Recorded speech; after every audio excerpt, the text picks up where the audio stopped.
Doutor Ciro, boa tarde, bem-vindo. Oi, pessoal. Oi, Carlos. Boa tarde. Muito bem, doutor Ciro. Vamos começar explicando para o pessoal o que está além do significado do dicionário. O que é primeiro empatia racional e empatia emocional? Qual que é a diferença dos dois? Pois é, Carlos. Olha, a empatia, ela foi elevada a uma categoria como se fosse uma solução para tudo. Ah, você tem que ter empatia, você tem que ter empatia, você tem que ter empatia. Olha, se empatia for para todo mundo, tudo bem. O problema é que ela não é. O problema é que a empatia instintiva, ela tem alguns vieses, ela tem algumas armadilhas. Normalmente a gente tem maior empatia para com pessoas que a gente se identifica ou que de alguma maneira a gente considera como amigo, amiga ou mais próximo. E não tem tanta empatia por outras pessoas, né. E esse o remédio para isso tudo que a gente vai conversar hoje é a empatia racional, né. Então, mas por que que a gente, assim, da onde vem essa armadilha? Então, assim, vamos voltar um pouquinho no tempo, né. Nós somos seres altamente sociáveis e tribais, então a história da humanidade é a história das tribos, normalmente com escassez, faltava alimento, muitos perigos, e a gente tinha que identificar rapidamente quem era amigo e quem era inimigo. E assim, a gente formou, já vem de fábrica, né, você já nasce com atalhos cerebrais para ganhar tempo, gastar menos energia, para identificar aquilo que é mais perigoso, que pode ser potencialmente mais perigoso, ou que pode ser potencialmente menos perigoso. E nessa você cai na armadilha, né. Então, por exemplo, nós temos isso já foi constatado por vários e vários trabalhos, coloca um indivíduo com vários eletrodos, com máquina que mede o funcionamento do cérebro, e começa a passar slides, começa a passar figuras humanas na frente, né. E o que você e aí você coloca se é amigo, se é inimigo, né, mais ou menos isso, né, o pesquisador faz isso. E você vai ver que a pessoa começa a categorizar as pessoas mais simpáticas, menos simpáticas, de acordo com preconceitos pessoais, né. Então influencia a cor de pele, se é oriental, se é ocidental, influencia se está sujo, influencia o tipo de roupa que está usando, enfim, você vai ter várias influências e, assim, tudo bem, o cérebro foi feito, pra ter esses atalhos. Se você tivesse que parar para pensar em todas as decisões que você tem que tomar a cada segundo da sua vida, no cérebro ia sair fumacinha, não ia dar certo. Então você toma esses atalhos. Só que nesse atalho, aí vem o problema, a empatia pode dar errado, né. Então você tende a empatizar mais com pessoas que têm algum tipo de proximidade com você, algumas coisas que teoricamente seriam da sua tribo, né, que você tem alguma identificação com aquela pessoa. E isso, Carlos, é bem interessante, acontece muito com profissionais de saúde, né, a gente chama muito atenção, principalmente de médico, enfermagem, profissionais de saúde de maneira geral, pra tomar muito cuidado, porque a tendência é empatizar com quem você é próximo, né. E aí o acolhimento, que é um dos pilares da saúde, fica comprometido, porque se você não sente a empatia, ou melhor, se essa empatia é instintiva e ela não aparece, você não acolhe. E aí a tua abordagem já tá comprometida, né. Então assim, o remédio é o contrário, é uma empatia que não instintiva, ela não é afetiva. É outro mito, Carlos, hoje eu vou falando muito de mito. É outro mito, as pessoas: "Ah, você está sentindo, é autêntico", não é nada, tá, você está sentindo, para e pensa, porque os sentimentos enganam, né, o coração engana, as nossas emoções enganam muito. Elas são uma sinalização. As nossas emoções são sinais. Agora você tem que conferir se esse sinal está certo. Não é que você tem que ignorar esse sinal, não, você tem que olhar, mas confere, né. Não é para: "Ah, se estou sentindo é verdadeiro", não. "Se estou pensando é verdadeiro", não. Confere isso, né. Para isso que a gente tem essa região aqui que chama córtex pré-frontal, né, acima da sobrancelha, que é a região que pensa, é a região que toma as decisões, racionais, né. Então a empatia também entra nesse esquema, né. Você pode sentir uma empatia automática, legal, mas para e pensa, né. Essa pessoa pode ser, por exemplo, extraordinariamente sedutora, então você acaba de entrar pelo cano, né. Você pega, por exemplo, uma pessoa narcisista, eles são extraordinariamente sedutores. E é muito fácil você empatizar, achar que essa pessoa está na tua vibe, né, está na tua vibração, que você está se sentindo legal, até cair nas garras desse narcisista, dessa narcisista. E você vai ter problema, né. E o contrário, você tem pessoas muito bacanas, muito legais, mas que não está com uma roupa que você se identifica, está com uma roupa doidona, vai contra os teus valores, por exemplo, né. ou vai contra, você vê a cor da pele, você se assusta, tem uma cicatriz, teu cérebro automaticamente toma um susto e você tem menor capacidade de empatizar. E o grande truque é esse, quebrar esse automatismo. Perceba o que está acontecendo, percebeu que está sentindo muita simpatia, muita empatia, opa, vamos ver se eu não estou caindo aqui na teia de aranha de algum sedutor. Percebeu que eu estou tendo muita antipatia, né, o contrário de empatia, uma antipatia, né, eu não estou gostando, para e pensa se é para isso mesmo, ou se você entrou no automático e não está explorando a verdade daquilo que pode estar acontecendo, Carlos. É interessante porque acho que todo mundo, de certo modo, entra num modelo automático do santo tem que bater, né. Se o santo não bate, você não a pessoa pode fazer o que for que você não consegue aceitar, você não consegue entender, você cria muita barreira, né. E aí, doutor, acho que vem a grande pergunta, o que que a gente tem que fazer, o que que a gente tem que se questionar para conseguir ter uma empatia racional? O que que a gente tem que olhar para dentro de nós mesmos sobre qual é a análise que nós temos que fazer sobre aquilo, para a gente conseguir chegar em algo racional e ter de verdade uma empatia, né, e não ficar só no automático de: "Opa, o santo bateu, então eu gosto, independente do que a pessoa faça", né. Sim. Ali que é o capeta e você achou que era santo, né. Ou então não era, ou era santo e você achou que era capeta, né, o contrário, né. Mas então, assim, é uma prática, tá, isso não requer prática e alguma habilidade. Não é uma coisa que, se você não aprender, se alguém não falar, que é o que eu estou fazendo agora, dificilmente você vai levar muito tempo para entender, né. Então assim, a empatia racional, ela é a capacidade de você ir além, de você parar e questionar a sua própria motivação. Será que é isso mesmo? E esse parar é uma capacidade dessa região, de novo, dessa região que está acima das nossas sobrancelhas, que chama córtex pré-frontal. Porque a empatia emocional, automática, instintiva, ela é feita em outra região. Ela é feita lá dentro do cérebro, em regiões muito primitivas, né? Que são as que tomam atalho. Ela é muito. Essas regiões, elas fazem avaliações muito rápidas e muito superficiais, né? Se você já viu um médico, né, no hospital, no pronto-socorro, enfim, em algum lugar, ele dá uma radiografia e bater o olho, ele viu mais ou menos aquelas manchas, ele viu o contorno, aquilo não é tão preciso quanto uma tomografia ou uma ressonância, de jeito nenhum. Mas esse primeiro contorno dá uma ideia para ele do que ele tem que fazer. E é mais ou menos isso que as nossas regiões internas fazem. Elas veem mais ou menos o contorno e tomam uma decisão. Agora, será que é isso mesmo? Aí, então, da mesma maneira que o médico muitas vezes pede mais imagens para confirmar aquilo, você vai pedir mais informações, né? Será que eu estou realmente... por que eu estou simpatizando? Por que eu estou antipatizando? Né? Isso é treino. É só treino. Você vai fazendo, você vai fazendo, você vai fazendo, até que você começa a se conhecer melhor. Um treino que é bem interessante é a chamada meditação de plena atenção, mindfulness, né? Ela não tem religiosidade, ela é voltada para a saúde mesmo, né? Nosso bem-estar mental, nosso bem-estar emocional. E ela faz com que você pare, né? Pare. Porque a gente está assim, o nosso cérebro também faz muito isso, né? A gente está vendo muito no passado, porque o passado ensina coisas pra gente, e você quer consertar muitas vezes coisas que não dá para consertar, e fica lá no futuro procurando problemas, né? Procurando oportunidades também e procurando problemas, né? E você esquece do presente. E quando você encontra alguém na presença de empatia ou de antipatia, tem que parar esse mecanismo, né? Você tem que parar e falar: bom, espera aí, será que eu estou no modo automático? É simples, né? Será que eu estou no modo automático? Na verdade está, mas será que esse modo automático está correto? Né? E aí você começa a fazer uma ponte, literalmente, como se você tivesse um precipício, e você começa a fazer uma ponte para chegar lá do outro lado, para tentar entender aquele outro universo, que pode não ser o seu. Então, muitas vezes, você vê pessoas, por exemplo, criticando porque está com cabelo diferente, pintado de amarelo, roxo, sei lá o quê, com os badulac, um monte de tatuagem, não sei o que tem. A pessoa cria uma antipatia de cara por causa disso, né? Mas você atravessou essa ponte? Você foi lá perguntar?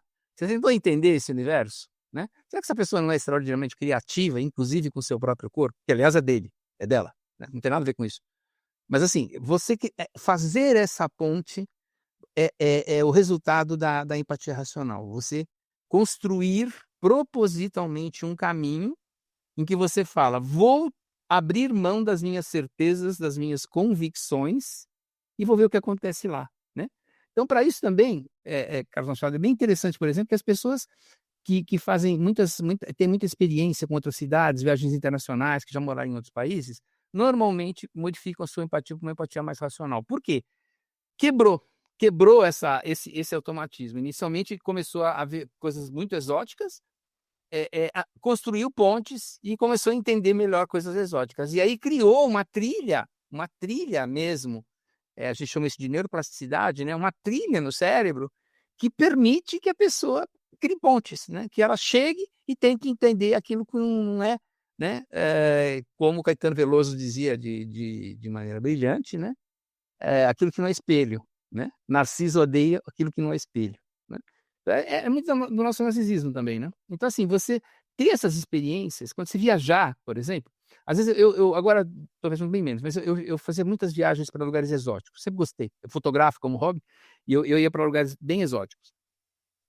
E assim, eu ficava, às vezes eu conhecia, né, ou brasileiros ou de outros países, e você percebia claramente se ele estava disposto a fazer ponte ou não, porque o guia estava te apresentando um novo universo, né, um lugar completamente diferente. Por exemplo, um lugar maravilhoso que eu conheci foi a Guatemala, né. A Guatemala, ela isso foi muitos anos atrás, não sei como é que está atualmente, né, mas são 17 pueblos com costumes diferentes, com hábitos diferentes, né. Então, de repente, eu entrei numa igreja, por exemplo, igreja católica, né. E no fundo, né, da igreja tinham xamãs fazendo uma cerimônia. Eu falei: "Que isso, cara? Como é que o padre permitiu, né, a igreja tão fechada, não sei o quê". Ah, não teve jeito. Ou ele fazia isso ou ninguém ia entrar, porque na cabeça das pessoas o padre tem um Deus, né, que é o Deus, né, tradicional dos católicos. E o xamã fala com os outros deuses, né. Então, assim, eles tiveram que construir pontes, eles tiveram que aprender a ser tolerantes um com o outro, né. Isso te abre muitos horizontes. Então, assim, você cria uma nova trilha, né. As nossas convicções, Carlos, as nossas convicções, as nossas certezas, elas são trilhas, que o nosso cérebro faz, né. Imagina, por exemplo, um terreno e começa a chover e um morro, né, e aí a água sempre começa a passar naquele mesmo lugar. Daqui a pouco formou uma trilha. 2 gerações, 3 gerações depois fala: "Sempre foi assim. As coisas são assim, não eram assim. Isso foi formado". Então, na nossa educação, na nossa cultura, nos nossos aspectos, antropológicos, na nossa psicologia, na nossa psique, na nossa criação de infância, nas amostras que a gente tem, nos modelos que a gente tem, nós vamos formando essas trilhas. E elas não estavam sempre lá, né. Então é uma questão libertadora você falar: "Espera um pouco, essa trilha não me interessa mais, eu vou criar outra", né. E aí você usa a capacidade do cérebro, que se chama neuroplasticidade, para fazer uma nova trilha. E talvez deixar aquela morrer de fome. Então você pega, por exemplo, viajantes, né, internacionais, hoje com essa coisa dos nômades, dos trabalhadores nômades, né, e que ficam trabalhando em diversos lugares diferentes, é uma experiência fantástica você conversar com essas pessoas. Porque eles abriram, né, eles quiseram, propositalmente, eles abriram o seu cérebro, o seu coração para as experiências diferentes, né, eles constroem pontes. Nossa, mas deixa eu entender melhor o que está acontecendo aqui, olha que universo diferente é esse aqui que eu tô acostumado, né. O que que isso pode acrescentar para mim, né. Eh, tem uma estratégia também que é interessante, sempre que você se sentir mais ou menos, Carlos, incomodado com alguma coisa, ou nem tanto, sempre que você quiser sair da tua caixa, né, você escreve pega um pedaço de papel, escreve, coloca 3 colunas assim, né, PMII, plus, minor e interesting. Plus positivo, negativo e interessante, né. Isso é uma técnica, que foi criada por um médico, já faleceu, mas é muito, muito, muito conhecida de empresa para você sair da caixa. E aí você escreve: "Isso é positivo, isso é negativo, isso é interessante", porque a gente vive numa polaridade, bom, ruim, gosto, não gosto, sim, não, não é, e a vida não é assim. A vida não é branco no preto, né. Como é que você chega no cinza? Como é que você chega no intermediário? Com essa palavra mágica chamada interessante. O que que temos de interessante aqui? Nesse momento, você permitiu ao teu cérebro, ver outras coisas. Você saiu da empatia emocional e olha que interessante, você partiu pra empatia racional. Você abriu o caminho para uma nova experiência, para ver se as suas convicções estavam ou não certas, para ver aquilo que você, eh aquilo que você acredita, se pode ser modificado, se não pode ser modificado, enfim. Olha, eu sei que, assim, pessoas que estão me ouvindo vão falar: "Olha, eu não quero saber, eu quero ter as minhas convicções e não vou mudar". Olha, não é problema meu, né. Assim, eu não eu a minha praia, o que eu tenho a fazer dentro da ciência, que é minha área, é mostrar o que está acontecendo. Agora, o que você vai fazer com essa informação? Olha, não é lamento, mas não é problema meu. Você quer ficar, né, com os acordos anônimos é o seguinte: você quer beber, o problema é teu. Você quer parar de beber, o problema é nosso. Você quer manter suas convicções intactas, cristalizadas, falando: "Cheguei à verdade absoluta", problema teu. Agora, se você quiser instrumentos para descalcificar isso, né, quebrar um pouco essas certezas, essas convicções para ver coisas novas que possam estar aparecendo, olha, os profissionais de saúde mental estão aí para isso mesmo, tá. Não, mas fique tranquilo, porque nós no jornalismo, nos últimos anos, o que a gente passa por isso não está escrito, né? As pessoas, elas se fecharam tanto em bolhas, parecem intransponíveis, que se você falar qualquer coisa, mesmo que seja uma informação, você não está dando uma opinião, você está colocando uma informação. Se for aquilo que ela não acredita, sai da frente. Ela não vai te ouvir nunca, né? Eu acho que, imagino que seja um grande desafio em tempos polarizados, em tempos em que as pessoas estão cada vez mais fechadas em bolhas das mais diversas, eu acho que é mais difícil, né, ter essa questão da empatia racional, né, de você conseguir pensar fora da caixinha, furar bolhas, aprender com pessoas diferentes. Parece que está cada vez mais complicado, né? Parece que o ser humano desaprendeu a conviver, inclusive nesse ponto, né, de aprender com o que é diferente de você, né? Carlos, assim, eu sou mais otimista, é um pêndulo, né, aquela balancinha. Eu acho que o pêndulo tendia muito para a voz da autoridade, para assim, eu tenho que obedecer e cala a boca.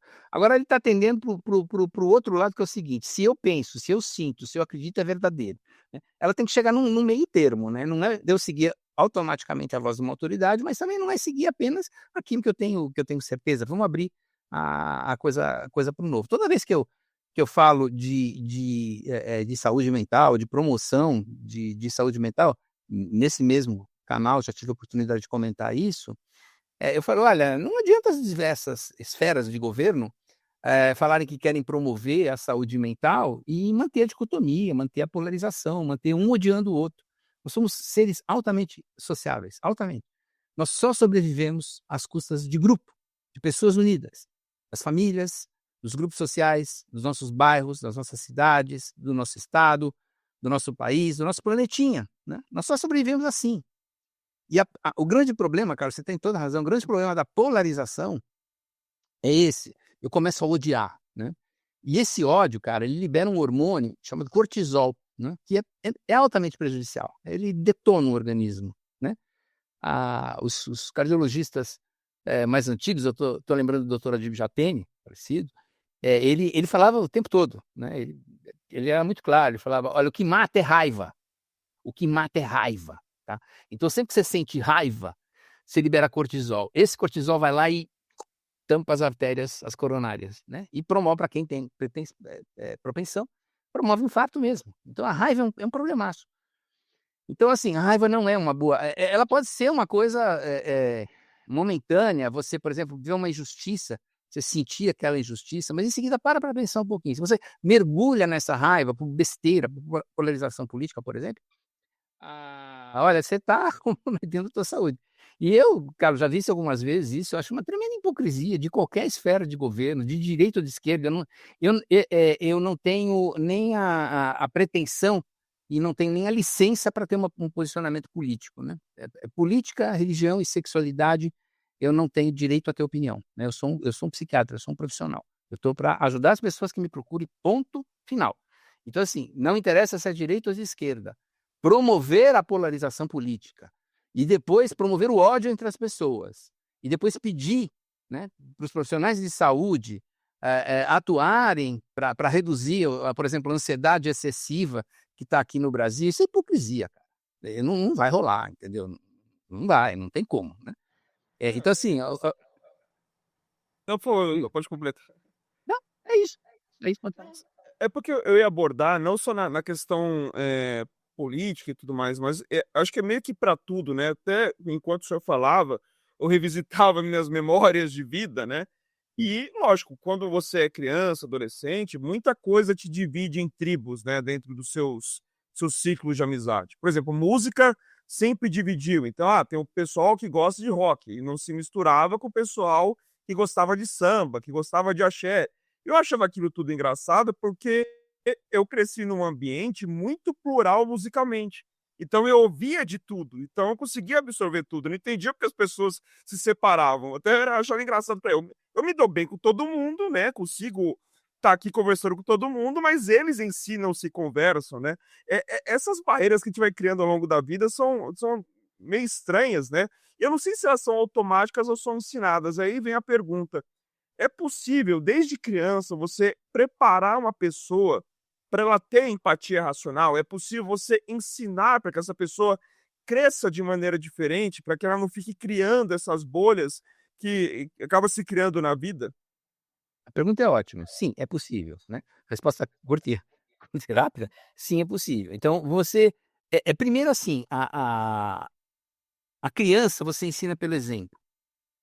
A Perdão, a criança você ensina tanto pelo exemplo quanto pela repetição, você vai repetindo até ela entender. E os adultos você ensina basicamente pelo exemplo, né. Se ele estiver aberto para aprender, porque senão também não vai adiantar em nada, né. Aí, paciência. Mas assim, a criança você pode ensinar sim, né. Você pode, por exemplo, aquelas estratégias, por exemplo, de vestir o sapato do outro, ou seja: "Ah, nossa, mas esse menino é chato, é isso, aquilo". Será que a gente tem a gente conseguiria contar uma outra história a esse respeito, né. Se coloca, por exemplo, né, a empatia racional, vamos brincar de você ser aquela pessoa, que história você daria de vida, né? O que que ele poderia te dizer? Às vezes a pessoa, sem querer, a empatia começa a funcionar, e ela começa a falar: "Não, olha, meu pai briga com a minha mãe o tempo todo, eu estou muito triste, eu estou muito nervoso", e acaba descontando nas pessoas, por exemplo, né. Então você modificou a sua interpretação de automatismo, gosto ou não gosto, para uma interpretação de compreensão de um outro universo. Então assim, o desafio, por exemplo, diante de um comportamento que você não gosta, que te irrite, né, de alguma maneira, que você não goste, ao invés de você simplesmente dizer: "Gosto, não gosto", você pode primeiro ver o que tem de interessante nesse comportamento, né. Segundo, você pode colocar os sapatos dos outros e falar: "Espera um pouco, mas se eu vivesse a vida que essa pessoa leva, será que eu não estaria pensando de uma maneira diferente, né, próximo a isso?", por exemplo, né. Então aí você começa propositalmente a criar pontes, né. Eu gosto dessa imagem, criar pontes, né. Tem um abismo, monta essa ponte e vai lá e começa a conversar, né. Começa a conversar. Conversar o quê? Conversar do ponto de vista daquela pessoa, o que que ela está vendo, o que que ela não está vendo, né. Eu já vi, na verdade eu atendi até pacientes, um paciente meu que ele era muito feio, coitado, ele tinha realmente uma aparência muito aversiva. E ele frequentemente encontrava essa essa antipatia por parte das pessoas, porque assim, a primeira coisa que o cérebro faz é: "Nossa, eu não gostei disso aqui, isso aqui é perigoso, eu não gostei, sei lá, tô fora", né. E ele tinha que aos poucos, ir conversando sobre a pessoa. Com o tempo ele até criou uma certa casca, né, uma certa armadura para enfrentar isso, né, um escudo para enfrentar isso, mas as pessoas depois que conheciam falaram: "Nossa, cara, sabe que no início não fui muito com a tua cara, não sei porquê", né. Não foi, é por causa disso. E tem vários temperamentos, né, porque, assim, sempre que você encontra uma pessoa, isso atrapalha muito a empatia, além, Carlos, de você estar, contaminado, né, com as suas certezas pessoais, com as suas vivências pessoais, os seus atalhos, né, para dizer gosto, não gosto, além de você viver num ambiente sociocultural em que isso é instigado, isso é estimulado, falando: "Não, o mundo é assim mesmo". Tem gente que não presta, sem tentar entender o que está acontecendo, né. "Não, quem é dessa bandeira aqui eu odeio, quem é dessa outra bandeira eu odeio, eu detesto", entendeu. E tem 30, isso é estatístico, né, cara, 30, 40% que está no meio falando: "Para, pelo amor de Deus", querendo alguma alternativa, né. Não é assim que é a vida.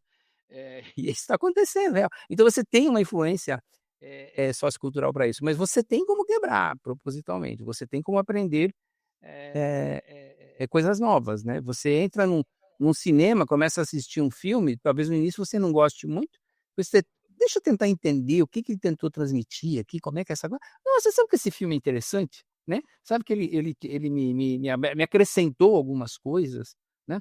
Então essa é uma prática. A empatia racional é exatamente isso, é uma prática, cara, em que eu vou, construir, quinta vez que eu falo, construir uma ponte, independentemente da minha preferência ou antipatia instintiva, imediata. Porque quando eu faço isso, eu estou cerceando o meu mundo. E mais, presta atenção, eu estou ficando à mercê de todo mundo que sabe manipular a linguagem que me seduz. Então, gente, tem profissional para isso, tá?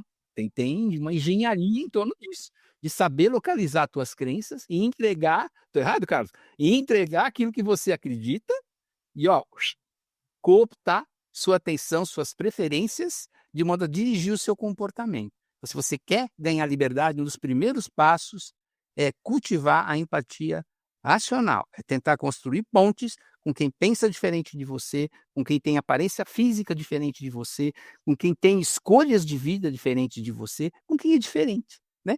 Aprender a ter essa tolerância, né?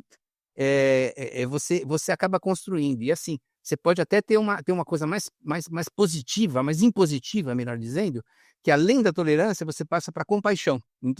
Outra hora a gente fala sobre isso, mas a compaixão é um ato ativo, é você ir lá e fazer mesmo, entendeu? Mostrar para os outros, não, espera um pouco, isso é um outro universo, né? Isso é compaixão, sofrer junto, tá, estamos juntos, né? Compaixão significa isso, estamos juntos, né? Compaixão, estamos juntos.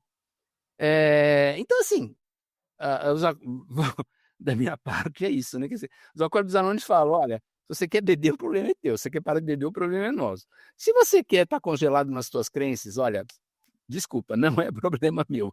Agora, se você pretende ampliar seus horizontes, entender, ganhar flexibilidade mental, parar de liberar tanto cortisol por conta da raiva, olha, tem um monte de profissional de saúde, mental aí bacana que pode te auxiliar nesse caminho".